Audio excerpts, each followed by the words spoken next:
we're super blessed to have our very own Tiffany Peña. Tiffany helps us out a very own Tiffany Peña. Tiffany helps us out a lot with all things website, and when I'm crossing my eyes and can't see straight. And now she's going to help you with all things homeschooling, because that's actually probably her first job, is being a mommy and homeschooling. And then if you then she's building websites when she's not doing that. So thanks, Tiffany, for being with us. I'm going to turn the floor over to you and just let you share. Yeah, thanks, Charlie. I'm so honored and glad that you asked me to do this. I feel like I don't get to just go on and on and on my little homeschooling soapbox enough. I do work full time, and so homeschooling, yeah, it's evolved over the years for our family, and I really am excited and happy for where y'all has brought us in that journey, and that I'm able to do both, and that yeah, I like it. I like being busy, as you can tell. Um, so the very first thing I wanted to mention that made such a huge impact on my homeschooling career, if you will, is a book called Teaching from Rest, A Homeschooler's Guide to Unshakable Peace. And it's by Sarah Mackenzie. And you can get it Amazon, I think maybe Christian Bookstore. Um, and it's my mother-in-law gifted this book to me, and I wanted to open it and quote a little bit from it, but I guess I've loaned my copy out, so I don't even have it with me, which made me realize I need to buy another copy. But that proves to itself that I really love this book, and so I probably just am giving it out and sharing it right now. But I really love how she uses scripture um, to prove her point, in the fact that at the end of the day, our kids are not going to graduate high school and not have a good foundation under their belts. At the end of the day, they're going to they're going to know God, they're going to know how to read their Bible, and they're going to have this solid foundation, which is what matters the most. And sometimes, especially in the beginning of getting into homeschooling, it can be it can be a roller coaster. It can be frustrating. It can be disheartening. It can be so many things. It's not always that up. It's sometimes the down. And so we just have to go back to our why and what's most important. And I know for me, realizing that if at the end of the day, if all my kids know is God and have a relationship with God, then I've done my job. That's all I need. That's all I would love to be able to pass on to them at the end of the day. And everything else is just a bonus in my book. And so that brings me to my second recommendation that really changed our journey, which is Classical Conversations. And I know people were raving on Facebook about it during Chris's talk. And their motto is to know God and to make him known. And I just think that's so powerful. And I can really see that coming through in their curriculum and how they really set up the kids that go through their program to have such a foundation of philosophy and literature and vocabulary to the point where they can stand up someday against an atheist or against a professor or whomever the case may be, and they can say, no, here's my foundation, and let me prove that to you. My God is real, and I can prove it. I can have this debate with you, which was mind-blowing for me. I have two daughters. They're 10 and 7, almost 8. My oldest daughter, she just flourished naturally. I hardly had to do anything with her. She could write her alphabet when she was 3.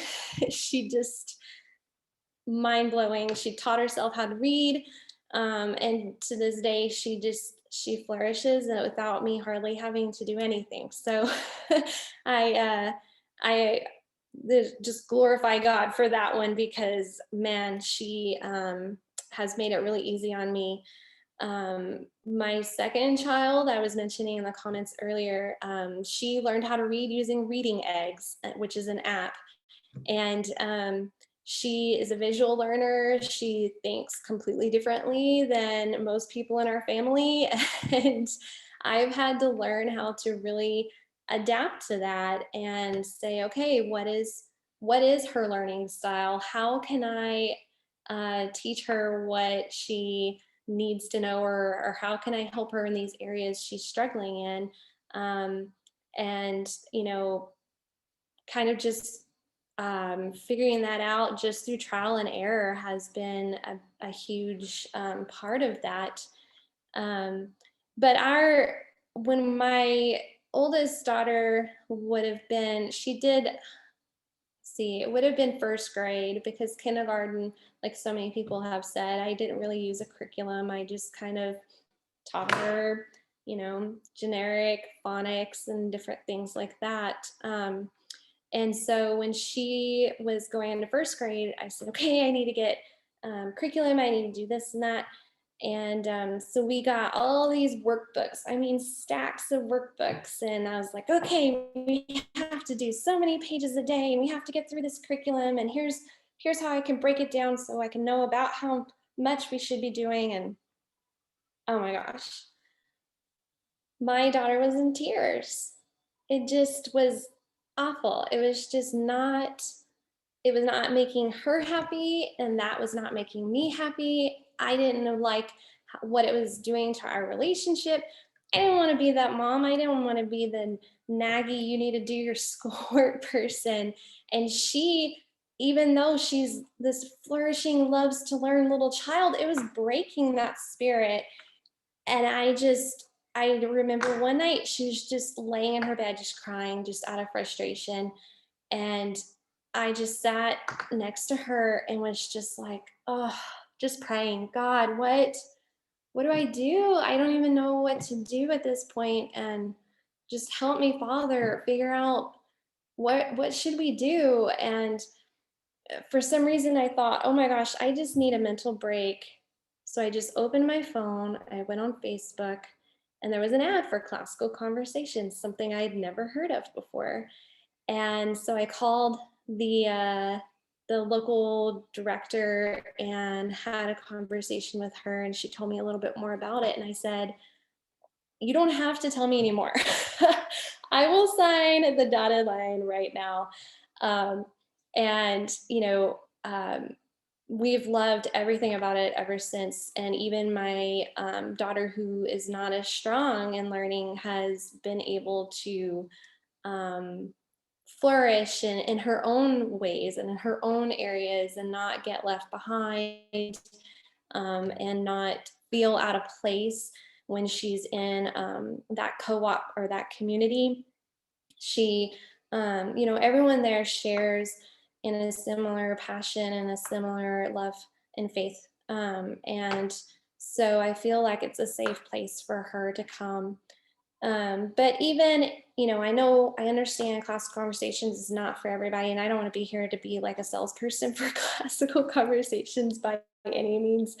But I would encourage anyone who is looking to homeschool, or maybe even to unschool, to look into the classical method, which is basically that schoolhouse type of setting where you're not teaching each child something completely different based on their age. It's such a breeze for you as a mom to be able to teach them all the same topic, the same type of material, and then you can kind of gauge that difficulty level for each one of them on top of that, which is really helpful for them even to see older sister or older brother, here's what they're doing. It's kind of like a challenge. It kind of pushes them to try harder and to do more in a way. So Classical Conversations has been great for us in that way. They start out at a foundations level where it's just a lot of memory work, and a lot of this methodology is based off of their little brains and how they develop and what they can handle at their certain ages. And so at that kindergarten, or I guess I should say that 3 or 4-year-old through 12, I do believe, they go through foundations, which is just a lot of memory work. You're just you're memorizing a history sentence, you're memorizing different English terms or math facts, and then you go on top of that and you start building on that memory work that after, once they get older, they start building on that memory work and placing it and being able to put it all together and build that bigger picture. So that's, if you don't know what Classical Conversations is, that's what it is.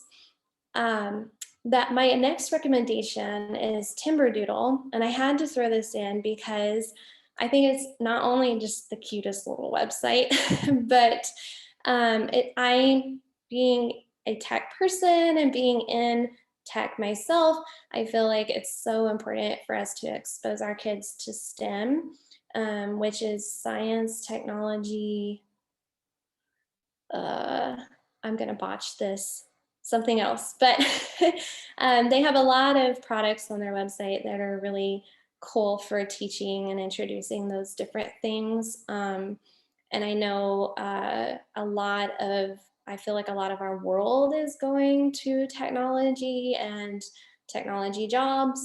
And I've even heard of people who are starting to move to Israel, and they are learning different tech jobs to support themselves as they transition to Israel. So I think it is a good career path. If we were called back to the homeland or something like that were to happen, it's transitional, but also it's just the way the world seems to be going.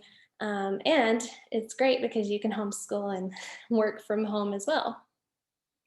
I too use Matthew C. I heard that being talked about, which my kids, we switched last year to teaching textbooks, which is an online app gamey type math program, and my daughter hated it. She was like, I miss Mr. Dimmy, let's go back to Matthew C. And I was like, let's do it.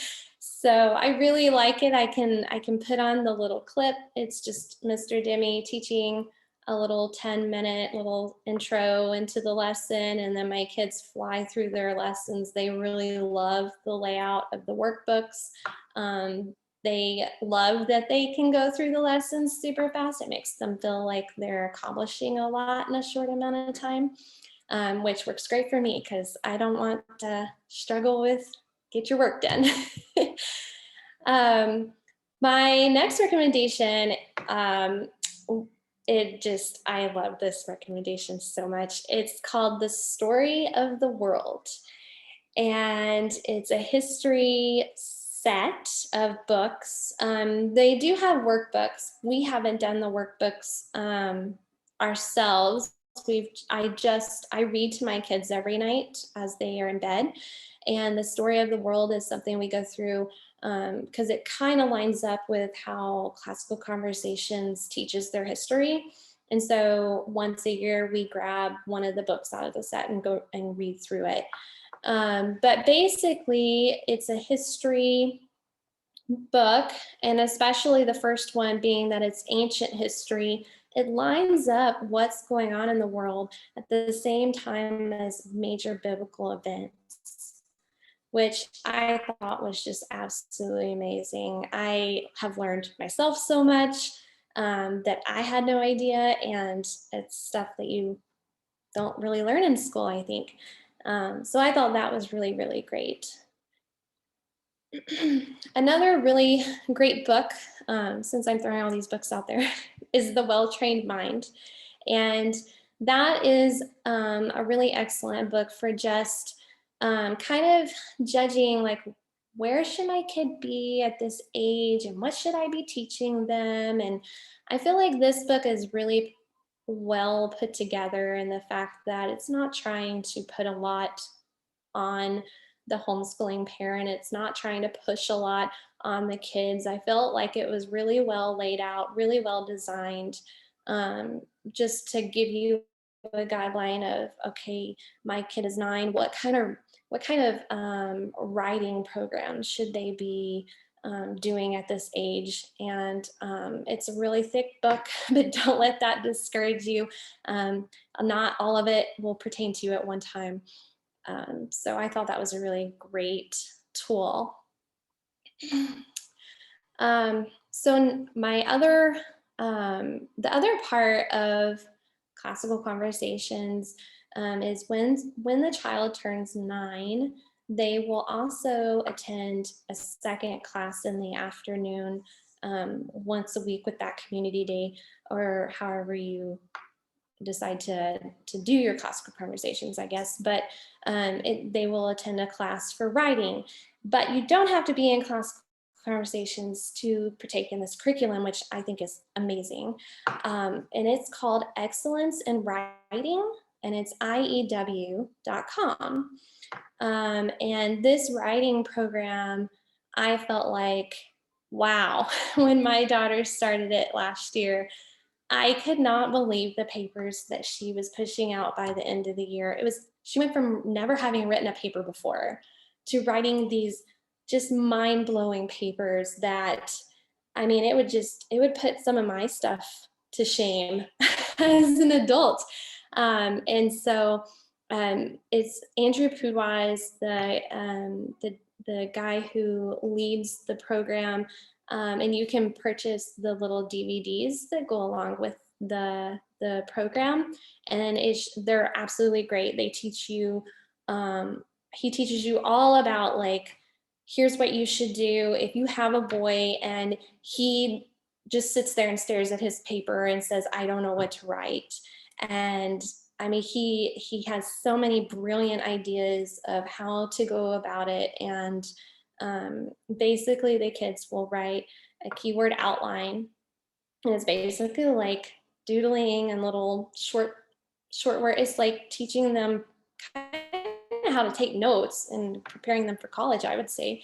But they make their keyword outline, then they take that keyword outline and they just write it out in a rough draft. So if it's a picture of a cow, they'll write the word cow, and they'll just make the sentence complete on their rough draft. And then for their final draft, he has these ways of introducing things to dress up your paper. And he says easy +1. And so you basically do whatever is super easy for your child +1. So you just add one thing on top of that.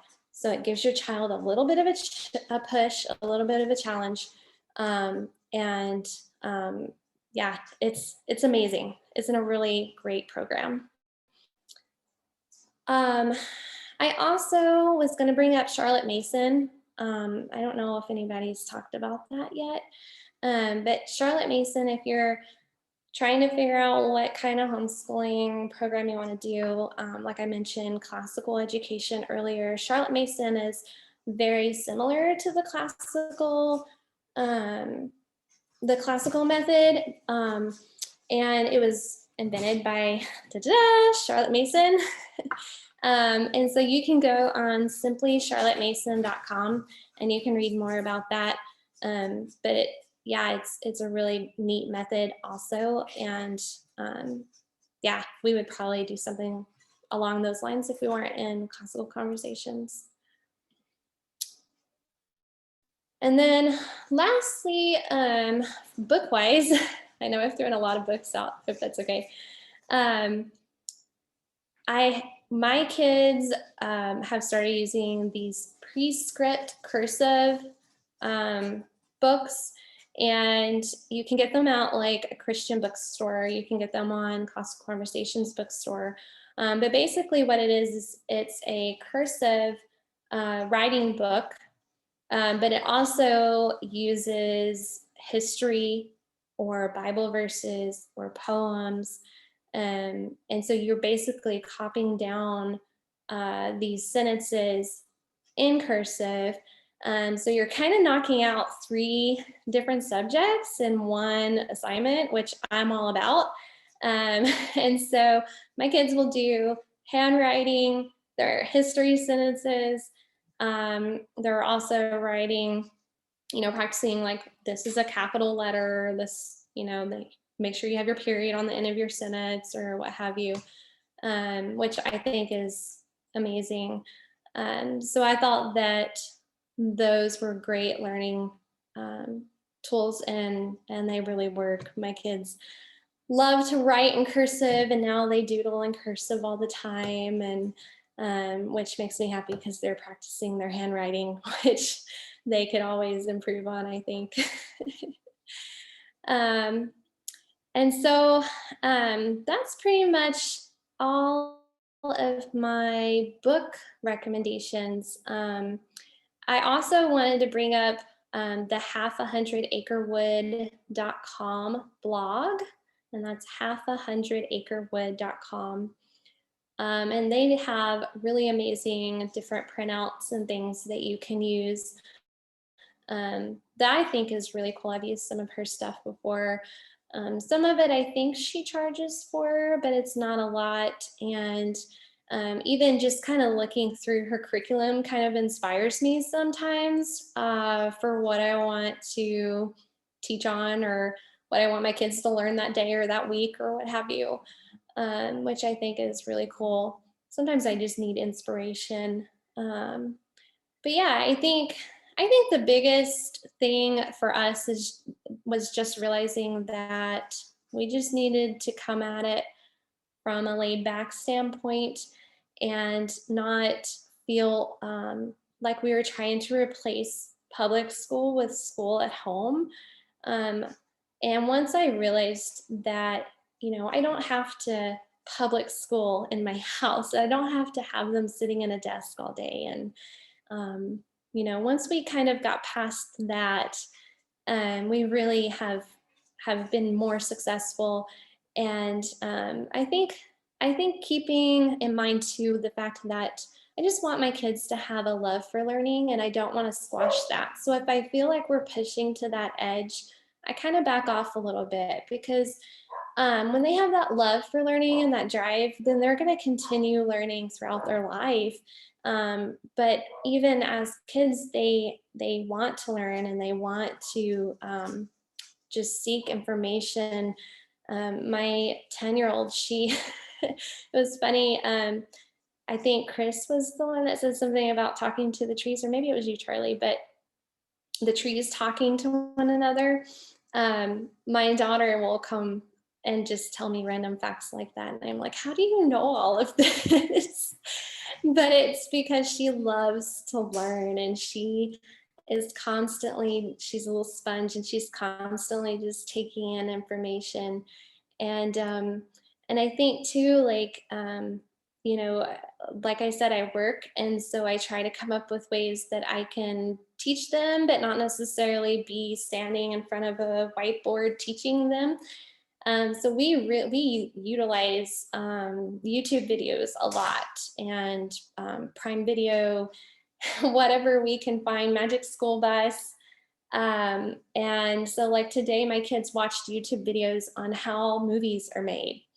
And they learned all kinds of things about not only how movies are made, how you would think, like there's a set, there's a camera, there's actors, but they learned about how the idea of making a movie, or making a movie through a camera lens, how that idea was born, how cartoons are just a bunch of images going by really fast, and how that ties to your eyes and your brain, and how different, what all the different shots are called, like being up close, being far away, and how to create perception when you're shooting movies.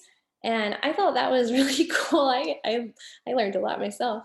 Um, and yeah, I have, every time I come across information, I bookmark information on my computer. So I have tons and tons of like um, different lists of movies and YouTube videos and things like that that go along with whatever we're teaching or learning.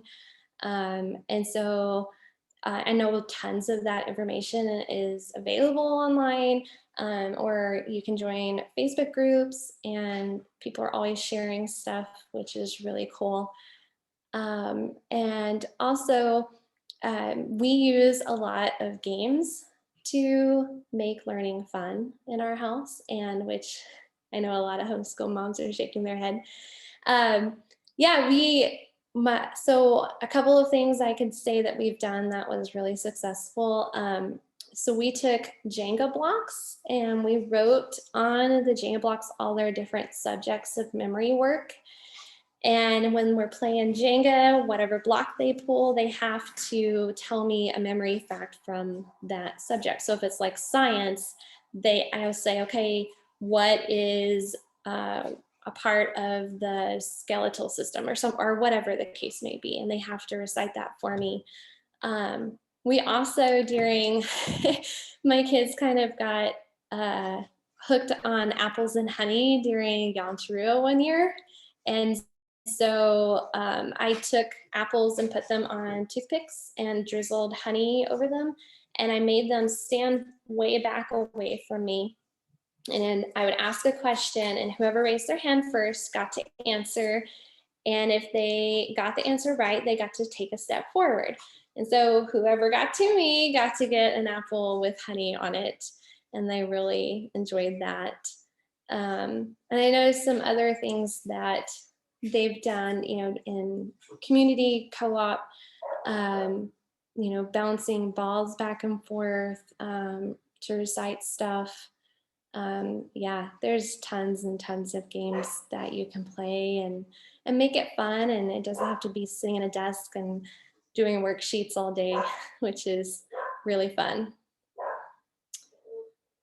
So yeah, I guess I can ask if anybody has any questions.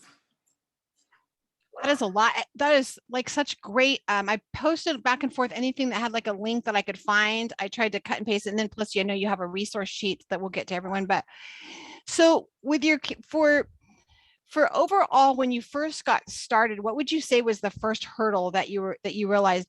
Maybe it wasn't even a hurdle, but it just seemed so overwhelming and didn't know where to start. What would you say now to that person who's just getting started?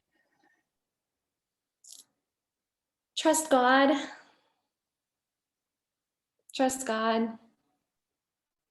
I mean, if he's guided me to all the different things that I've used, and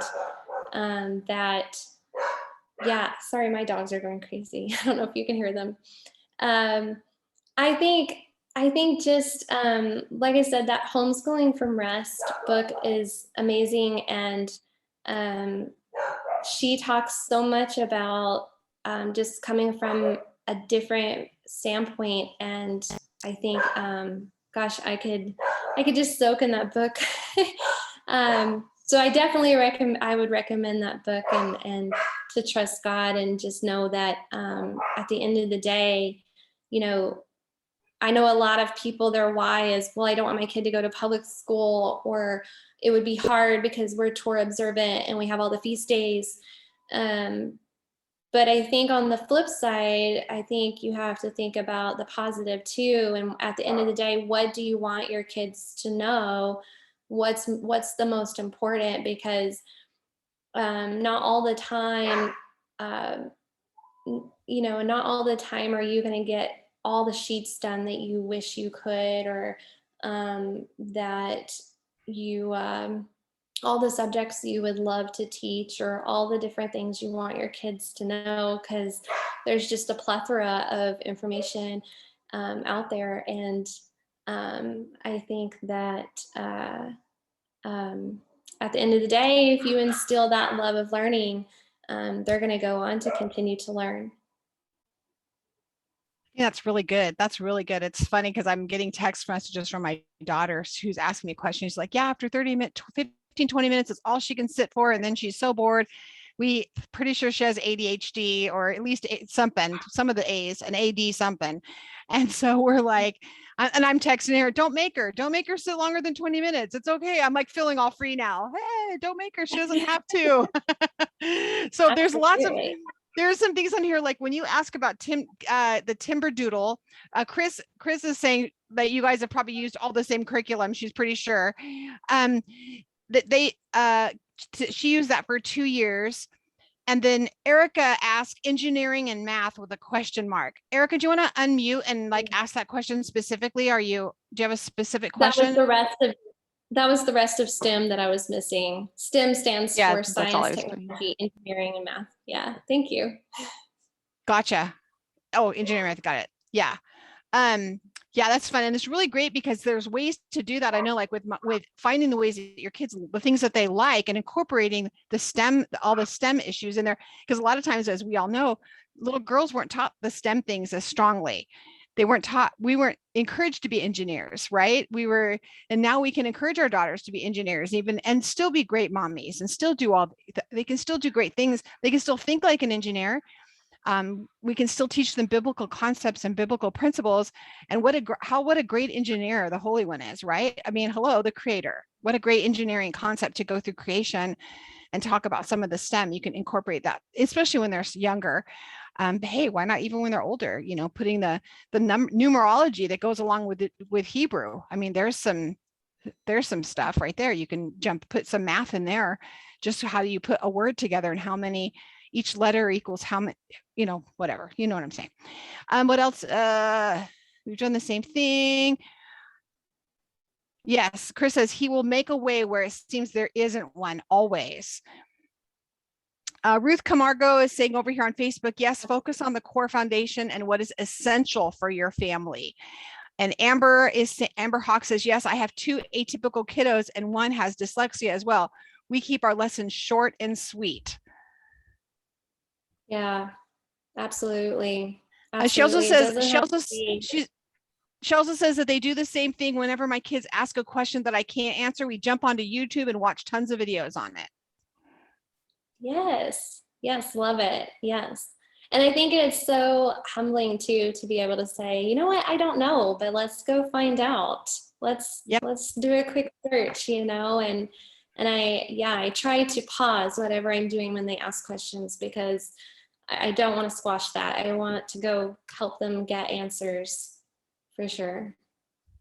Awesome. Well, thank you so much. Anything else that you have, any final tips? Anyone have any questions that if I've missed you? Unmute yourself and just ask. Go ahead, Tiffany. Sorry, I have a delay. Oh, no, that's okay. I was just going to add another thing that we do is, instead of making like reading aloud a part of our curriculum, I make it a part of our nighttime routine, which has really helped me to be sure that I do it every night. And my kids are actually settled down and listening. And we just have explored so many of the classics together. I mean, oh my gosh, Anne of Green Gables, Little Women. And don't be afraid to read the bigger books to your little ones, because they pick up more than you think.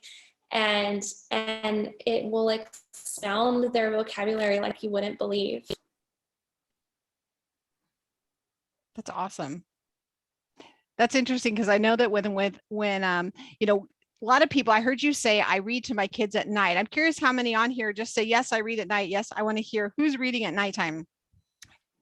Who's reading it? I'd love to hear who's reading at night. We have, had my granddaughters here for the weekend, and we have been away for a while. And I came back in, and I had a puzzle about and we were talking about something, and my granddaughters didn't know, and it was a biblical story, and they didn't know it, and it hit my heart really hard. I thought, oh my gosh, I'm teaching women all over the world, and my granddaughters don't know this story. And like, where's my it like shook me to the core. Like, okay, my priorities have now just been reset. I see where that, and my daughter literally is working from the moment she wakes up till she goes to bed at night, and she's just working her hiney off. And I'm like, that's my job. Like, this is my first priority, is to teach my babies. And so now I'm excited. I'm like, I already wrote down, I got to get those books, got to get the history of the world. When they came over, it was like, we didn't even turn the TV on, read. We did like puzzles. I told stories about the Bible with these puzzles I got, and we just put puzzles together. So I'm like, well, they're learning critical thinking, and they're learning, they can learn doing so many things. Chris says, Eric, she still reads out loud to Micah, and he loves it. How old is Micah? You can just unmute.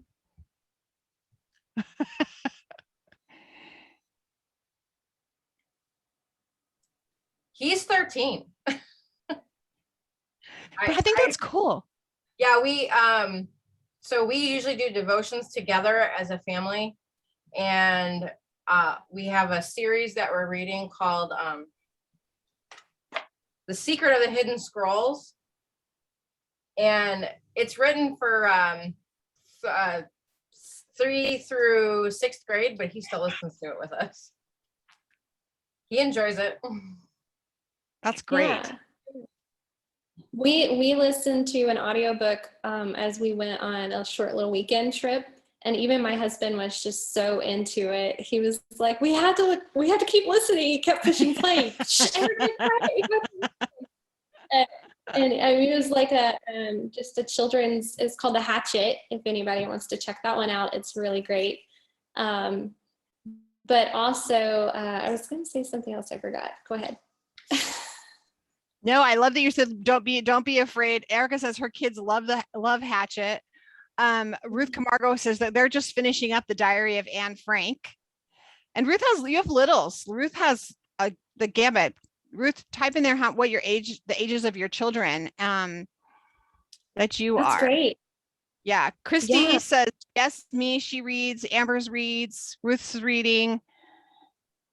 Some of my best memories we had, now I'm old. So we had the old Bible story books, like they were almost like the encyclopedia ones, and we would go get them, and my mom I would pick it up, and she would sit and read to me every night. And it was like, I couldn't wait. That was one of my favorite times with my mom, was being next to her and her reading to me. Ruth says she's got a 2, 4, 8, and 10. So she's got littles, and they're all reading together. So, and they love hearing the stories, and you can do the voices, and right? Yes, absolutely. My favorite one was The Secret Garden, because the lady who dresses the little girl, she has the strongest accent, and I loved doing her accent. That was really fun. I was going to also say, for those who are interested, you can go to PJ Our Way and you can sign up for their book program. And if your child falls within their age range, then they will send you a free book every month. And it's a Jewish program. So all their books are about characters who are also keeping the feast, also keeping the Sabbath, also doing all of the things and all of the words that, you know, kids are hearing us say, that it's all mentioned in their books, which is great. Oh, that's great. PJ, like PJ pajamas, Our Way. Yeah, O-U-R. PJ Our Way Library. Is it say library at the end? PJ Our Way Library. Yeah. Okay. Yes. I want to make sure I type this right. Link. Awesome. PJ Our Way Library.com, I think. Please, you guys let me know if that doesn't work. Any other questions? Any questions? Thanks, Tiffany. Thank you. Oh, it's .org. Ah, yes, of course I did it wrong. Anybody, any questions over on Facebook for Tiffany before we go? Anyone? All set? Yes. And Ruth says, and if you can't read, play Audible. Right. I am challenged to write more for little books. So more for Gracie telling these stories to your littles. So I promise I'm working on those. We'll get those all. If for nothing else, I have to give them to my granddaughters so they learn.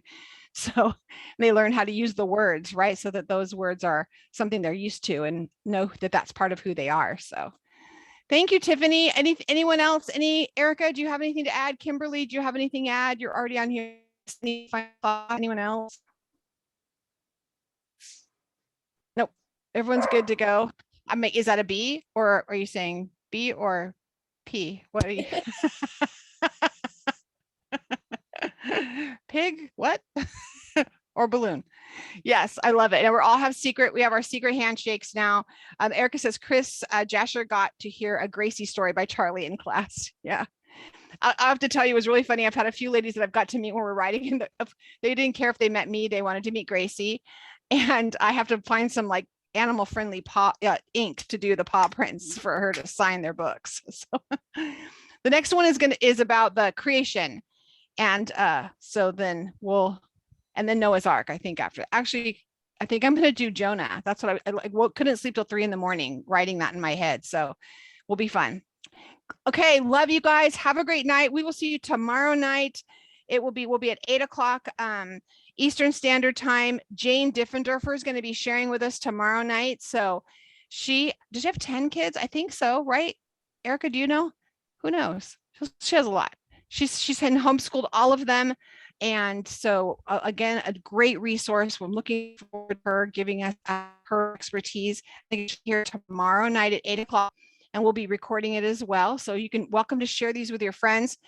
Invite them. If you do invite them into the portion, remember to tell them to answer the questions, because we do screen to keep the community safe. We do screen, and that's the reason if you have invited friends, you're like, I don't understand why they're not in here. It's probably because they didn't answer the questions. And so what we recommend you do is you send them the link instead, like www, I'm going to say that, facebook.com/groups/the portion. Send them the link and say, hey, you need to join it. Instead of inviting them at the top, do it that way and say, hey, and message them and say, hey, you should join this group. They're doing a great thing on homeschooling or whatever you want to say. But be sure to answer the questions to make sure you get led in the group to keep it safe, because we have been hacked before. So we don't need to be a huge group. We just want to make sure that we're all on one heart and we're not like crazy. So we really ask you guys a few questions in there. So great. And one of the questions we're adding is, are you a homeschooler? So that we can help let you know if we move over to also let you know we have a homeschooling option for you. How exciting. Who knows what God's doing, right?